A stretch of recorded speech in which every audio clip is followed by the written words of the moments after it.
want to welcome you to the September 11th daily COVID update from Mena, Arkansas. Turn it over to the Governor of Arkansas, the Honorable Asa Hutchinson. Thank you, Mayor. That was Mayor Seth Smith. We've had a wonderful time here in Mena today, meeting with community leaders, legislators, talking about both the education and our school start, as well as the economy here, met with the hospital administrators. So again, another very instructive time here in Mena, and it's great to be back. And I'm on the campus, of course, of the University of Arkansas, Rich Mountain. That gave me this mass today, and it's wonderful to be on this beautiful campus here in Mena. And I first want to acknowledge that today is 9/11, remembering the 19th anniversary of the terrorist attack on the United States that caused the tragic death of 3,000 Americans.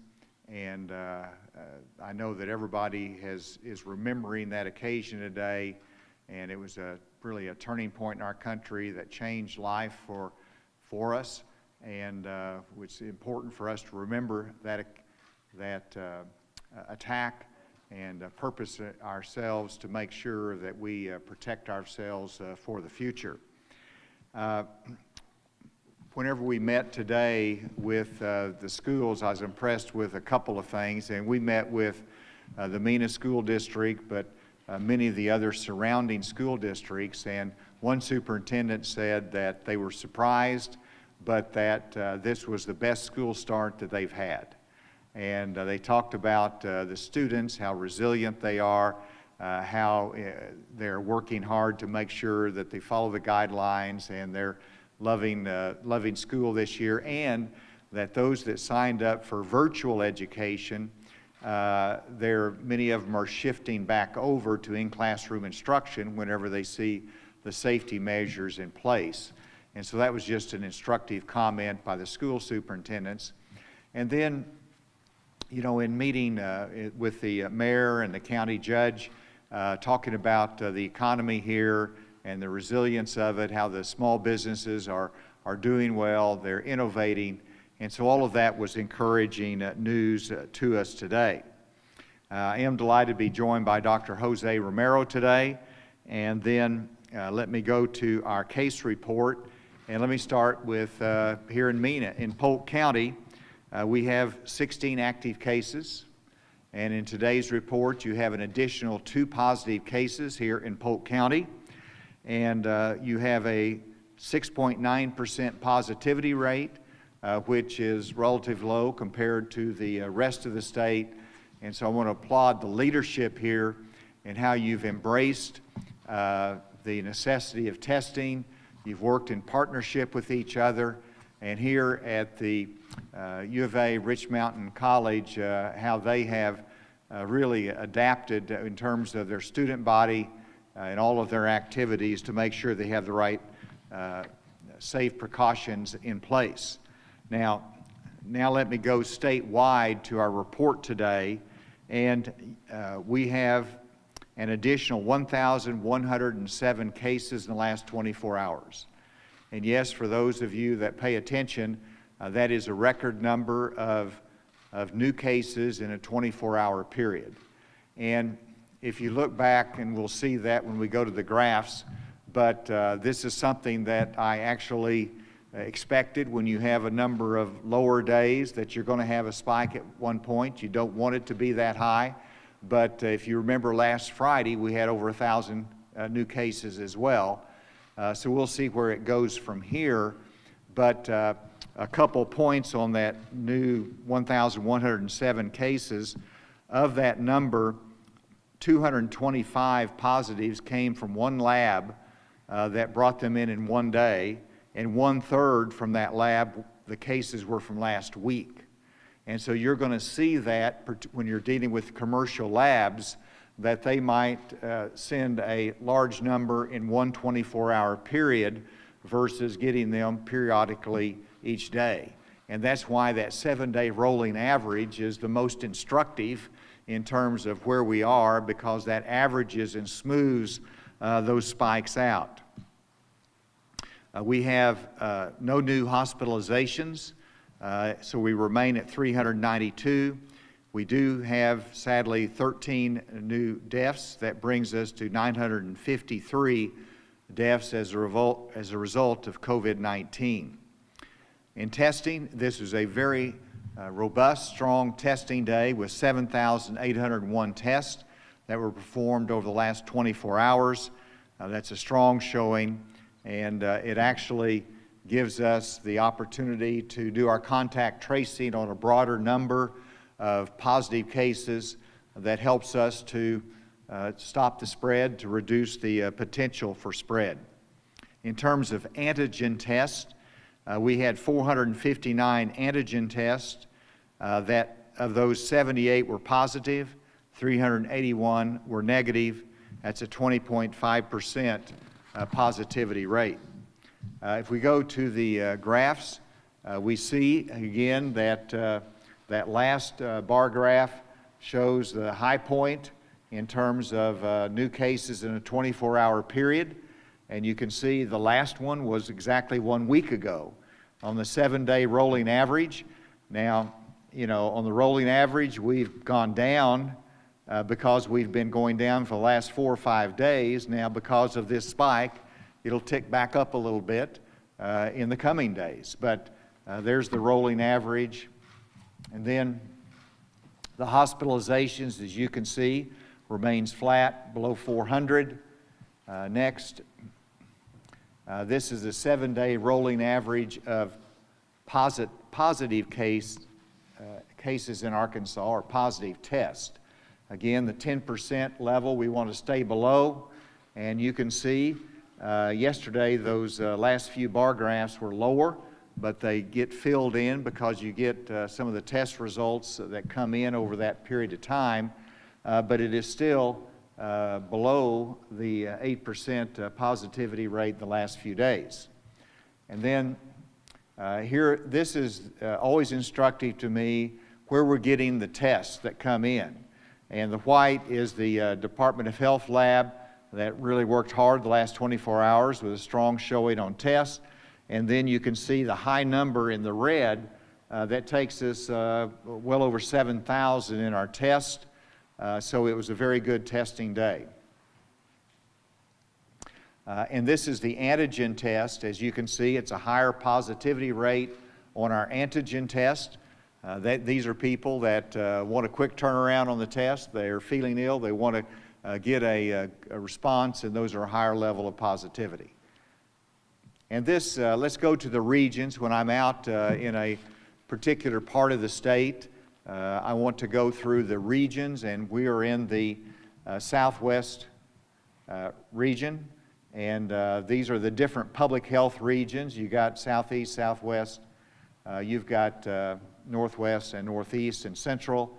And then let's go to the next one that shows us the rate of growth of cases by public health region.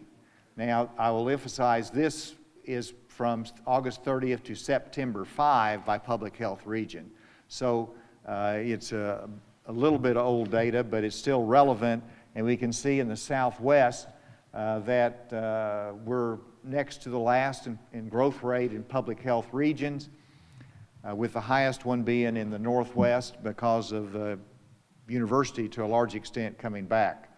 And then this is the growth rate that tells you the percent of growth, and this is down by county in the southwest region. And so in yellow is highlighted the growth rate here in Polk County, and that's 4.5%. You contrast that to Montgomery County, which is high, but it's a smaller number of cases through that.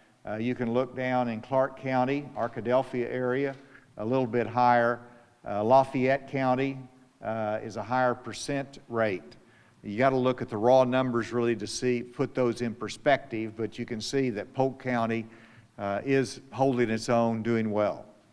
And then this is the growth rate by age group, and it's always interesting to see the top age group for cases in the southwest region is 25 to 44, but you also have 0 to 17, growth rate, 18 to 24 growth rate. The smallest growth rate is a 65 plus. Why is that? Because they're very careful. They're most at risk, they're more careful, and we're glad to see that growth rate lower than the rest. And these are this is the 7-day rolling average of new cases in the Southwest region, and this is through September 10th, so this is much more current data, and you can see it's very flat. It's very flat, which we hope that will come down, but that shows the Southwest region looking pretty good. The number of hospitalized is lower than the peak. It's been level.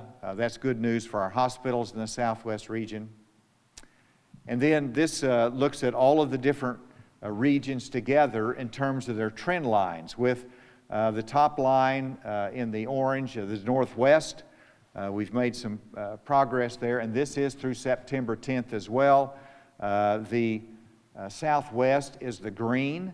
That's the lowest there, so you can see yourself in comparison with the other regions, public health regions. The red is the Southeast, a little bit higher than that. Central Arkansas, of course, is the yellow, and so all of them are trending in the right direction, but obviously it's going to be a challenge in the Northwest with the university back and our higher education. I think that looks like that completes it. With that, let me turn it over to Dr. Romero for his comments, and then we can take questions.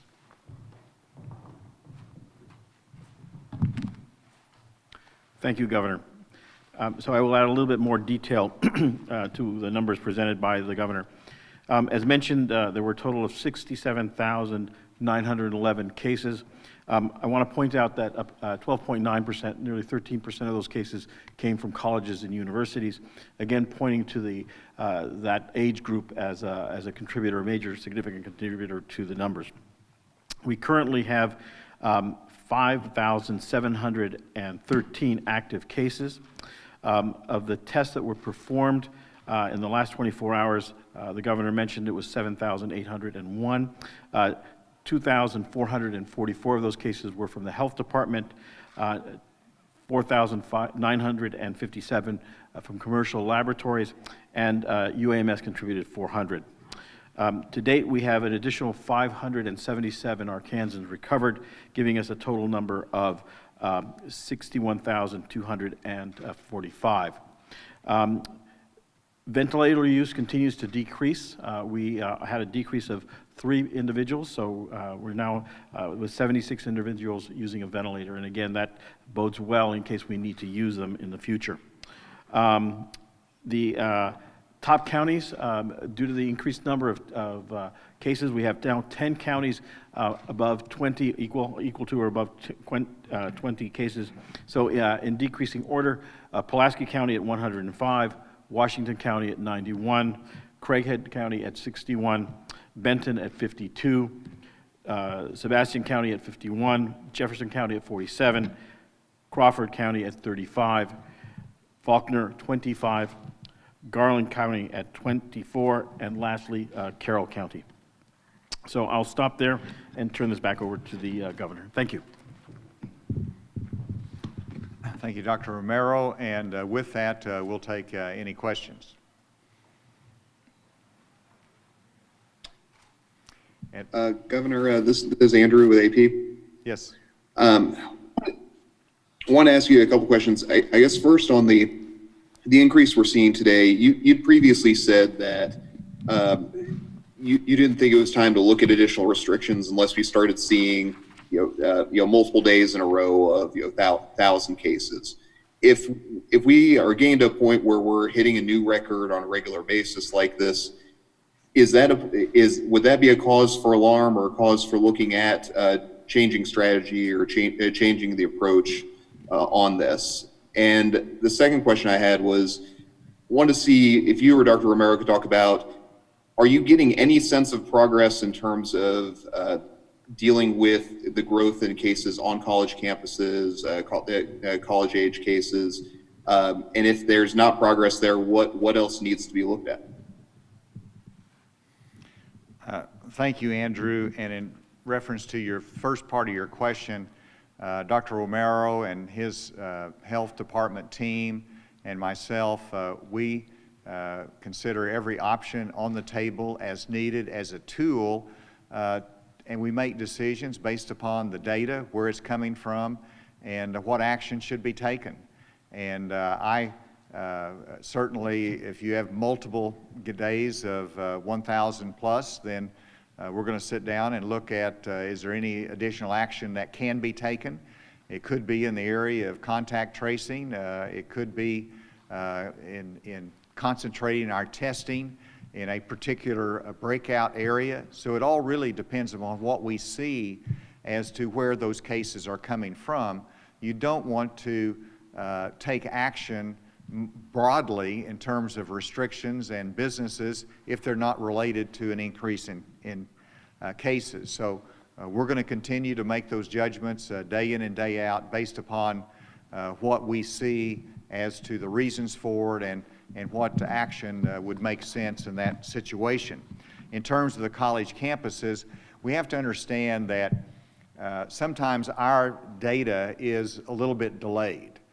You know, the antigen testing that might happen in the local area and the college campus, or the PCR test might be a day late in getting in, and so we're continuing to evaluate that. At this time, from what I see, is that the university and higher education more broadly is making the right decisions. They're taking the right actions, and I have some confidence that that's going to make a difference.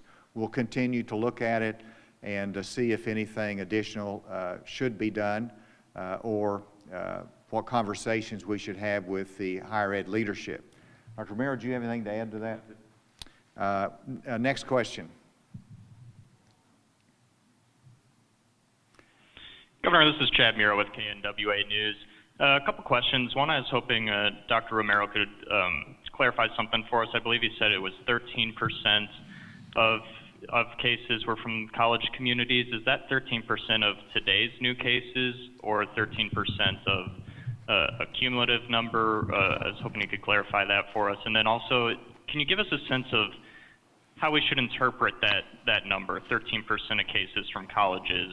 Is that proportionate to what, is that about what we would expect? Is that high? Would we like to see that percentage lower, proportionate to the rest of the population, and so on? Sure. Thank you very much. I'm sorry for leaving that somewhat ambiguous at the beginning. It is 13% of today's total number. So, how do we compare that? Well, several days ago, and I do not have the exact number, the percentage of the number of positive tests from the colleges and universities was higher, contributing to the total. So it's down. That's a good indicator. As the governor indicated, our data is not real time in that the day. Sometimes we get this data a little later, so we'll wait and see where it's going. But this 13% or 12% is less than it was in a previous reading. So.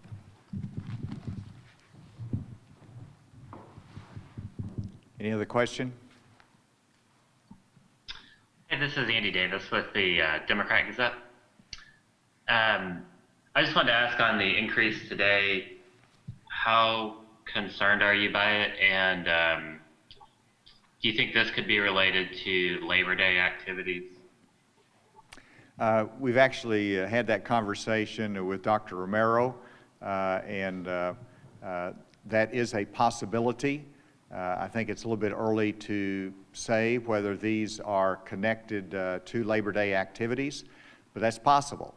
And so that's what we want to continue to look at in terms of what we see in the coming days, do a deeper dive on this information. You know, you ask if I'm surprised by it. I think you heard me say on Monday when we were having very low numbers that I wouldn't be surprised. In fact, I actually expect a spike. And we see that pattern that we'll go for a number of days with declining and lower numbers, and then it'll shoot up. This is a high shoot up, but it was also over 1,000 last Friday. So I think I don't want to minimize it, but at the same time, you can't overreact to one day's data. You just want to take a deep dive into it. So we'll continue to look at that. Did you have anything else, Dr. Romero? Any other questions? Governor, it's Josh White at KAIT in Jonesboro. Something that I noted was we're starting to see fewer and fewer people on ventilators. Are we getting better at catching it? Are we catching it earlier to where it doesn't get to that point where it infects the lungs so poorly that you have to do ventilators? Or kind of what's the thinking on the continued decrease? Dr. Romero, I'm sure, has a comment on that, but you know, if you see the younger, the healthier that are part of our positive cases, there's going to be a lower percent hospitalized, which means a lower percent that would ultimately might be on a ventilator. So I think that is a factor, and I hope that it is the case that we have better therapeutics as well and better treatment. We learn. Dr. Romero? So the governor, as usual, has stolen a lot of my thunder. He is correct that the number of cases we're seeing are more in the younger age group, and that may be contributing to that. Let me make a parenthetical on that. A Harvard study did show that even though you are young, you're still at risk. 20% of those individuals required hospitalizations, 10% required ventilatory support. So being young in itself does not prevent you from having severe disease. The governor is right. We have better therapeutics today than we did several months ago. We now are using steroids. We're using remdesivir. Convalescent plasma is also being used for these patients, and they're being used early in therapy. Whether they will, in the long run, be proven to be effective, we're not sure, but those are possibilities. So I think that it's multifactorial, and certainly the fact that we're making the public aware of the significance of this disease, that they're coming in earlier, because the later you come in your disease, the less effective therapy is. As with any viral disease, you want to try to treat it early if possible, and the earlier you treat it, potentially the better outcome. Thank you. Dr. Romero, let me assure you, you improved on my answer. Any other question? Let me make a concluding comment. First of all, there was some national story about restaurants being a potential source of increased number of cases. Dr. Romero and I looked at the statistics again, which we look at every week, and we have a very low percent of cases. For example, of those that are positive, we ask if you've been to a restaurant in the last 14 days. Only 4% identify with that, as compared to 13% have been to retail stores. And so I want to remark that I believe our restaurants are really, really working hard to comply with the guidelines, to make sure their environment is safe for their customers. They know that's important for their business model. And so I wanted to make that distinction. And then I wanted to just thank again the mayor, the chancellor here at Rich Mountain for incredible hosting of this event today. And then we have our legislators that are here, Representative Marcus Richmond and Representative John Maddox, that have been very supportive of this today, their community, and certainly in providing the funding that is needed to fight this COVID. With that, thank you, and we hope everybody has a safe and wonderful weekend. Thank you.